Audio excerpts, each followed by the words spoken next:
il s'agit d'une parodie du fameux récit de Voltaire, Candide. Bien sûr, c'est une très grande figure du siècle des Lumières, Voltaire. Mais je ne sais pas pourquoi, en habitant Ferney, où j'ai été en résidence et où j'ai commencé ce roman, il a fait en sorte que la fin de Candide se passe à Istanbul. C'est là où Candide retrouve Cunégonde après tant d'aventures. Alors moi, j'ai eu envie de raconter la suite, ce qui se passe après leur retrouvailles. Il se passe bien des choses.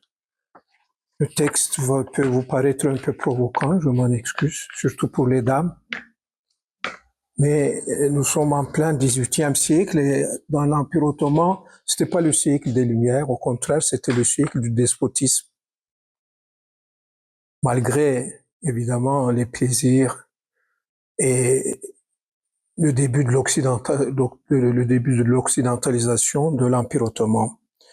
Donc, le chapitre en question s'intitule « Des Turcs aux gros turbans et aux grosses moustaches ». Quel genre d'individu peut bien habiter à Istanbul, s'interrogeait-il. Jusqu'à présent, il avait cheminé de par le monde, avait même vu au pays d'Eldorado des moutons rouges attelés à des chariots d'or. Et jusqu'à hier soir, quand il portait une santé avec le sultan Ahmed, il n'avait jamais croisé de Turcs. Donc il est en route dans un bateau, Candide, vers Constantinople. Et dans le bateau, il y a aussi Ahmed III, le sultan qui a été déchu, qui va d'ailleurs mourir. Et c'est avec scepticisme que Candide avait toujours écouté les histoires qu'on racontait à leur sujet, au sujet des Turcs. Par exemple, les propos tenus par la vieille qui, à Lisbonne, avait soigné ses blessures et secouru Cunégonde. À vrai dire, malgré son titre de princesse, car elle était l'enfant illégitime du pape et de la Palestrina, oh, faites que le secret soit gardé. Le sort s'était acharné contre la pauvre femme. Après avoir été choyée dans l'atmosphère douillette des palais, puis promise au prince de Massa Carrara, elle avait été enlevée par des pirates, puis subissant les outrages de leur chef, un nègre abominable, avait perdu sa virginité qu'elle destinait pieusement à son beau fiancé. Quoi qu'il en fût, avant d'être vendue au commandant des janissaires à Istanbul, elle avait traîné dans tous les ports de la Méditerranée, passant de main en main, de couche en couche. Pour finir, elle s'était fait manger par les Turcs au bord de la mer d'Azov. C'est pas moi qui le dis, c'est Voltaire. En effet, quand les Russes encerclèrent leur citadelle, les janissaires affamés s'étaient carrément mis à manger les fesses de la noble princesse.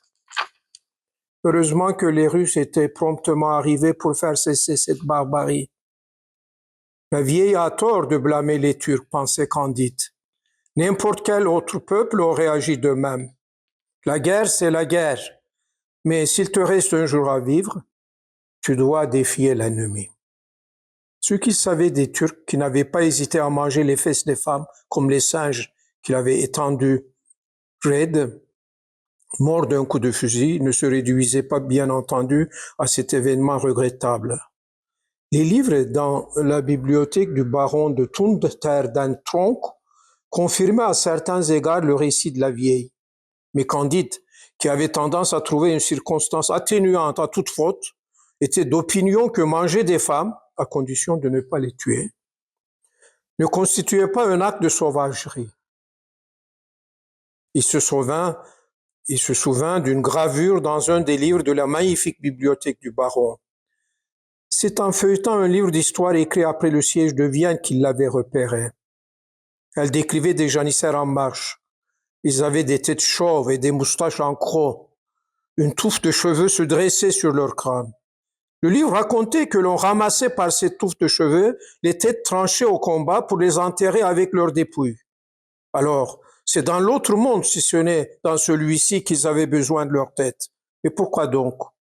Était-ce pour séduire les houris, ou bien pour retrousser leurs moustaches d'un air viril devant les éphèbes, comme ils avaient l'habitude de faire ici-bas?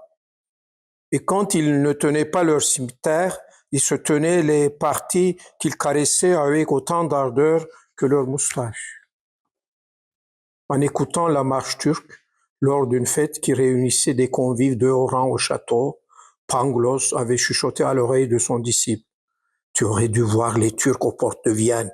Quelle marche, mon Dieu! En première ligne, les fantassins et les cuirassiers. Derrière eux, les sapeurs, les artilleurs, les armuriers, les troupes d'élite et leurs chefs, les porte-glaives et les intendants. Puis derrière eux, les chameaux attelés au canon. Et enfin, de part et d'autre du sultan, la garde et les pages du palais. Au roulement de tambour et au son de la trompette, ils exécutaient 2 pas en avant, 1 pas en arrière, les yeux rivés sur les bataillons d'éphèbes en fin de cortège. Au 2e pas, ils s'arrêtent tous, y compris le sultan, pour regarder en arrière d'un air soucieux. Si les garçons imberbes suivent, ils continuent la marche. Sinon, ils soulèvent des chaudrons et réclament des têtes au cri de « on ne veut rien savoir » ou de « sans les effets, pas de combat ». C'est dans un tel climat de zèle et de fureur qu'ils avaient traversé des plaines et franchi des montagnes pour finalement assiéger la ville de Vienne. Par bonheur, notre armée les repoussa héroïquement.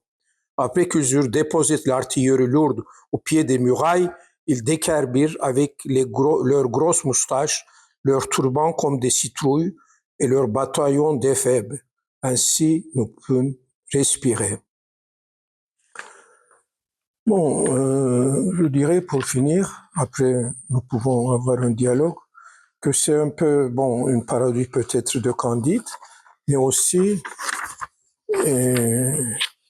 avec cette ironie, un clin d'œil à notre président de la République, M. Erdogan, qui n'arrête pas de dire que nous devons tous être fiers de nos ancêtres et que nous sommes allés jusqu'à Vienne, mais aucun nez européen n'a saigné. Tu parles. C'était quand même les Turcs ont assiégé Vienne, le combat était atroce. Et évidemment, il ne serait pas très content, M.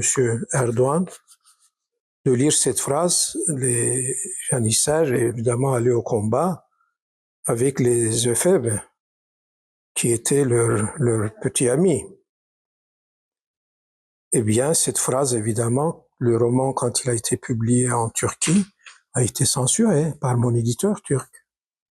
Il y a eu comme ça d'autres scènes, aussi un peu provoquantes, notamment dans les hammams ottomans, parce que Candide, il reste toujours Candide. Mais comme il arrive beaucoup de choses chez Voltaire à Cunégonde, où elle est violée, elle est vendue, revendue, etc., j'ai voulu un peu équilibrer pour dire que ça peut aussi arriver aux hommes.